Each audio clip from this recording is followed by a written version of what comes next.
دختر پیغمبرم که بگیری نمیتونه باد بسازه، با این اخلاقی که داری، با این زبونی که داری.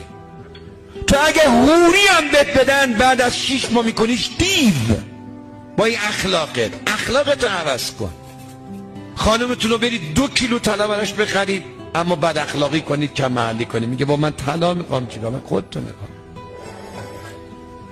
به قرآن زنان اگر بند میکنن به طلا، بند میکنن به لباس، گیر میدن به امکانات خونه، روشون نمیشه که جرأت ندارن بگن اخلاقت ما رو خسته کرده. هیچ چیزی مثل اخلاق آدم عاشق نمیکنه.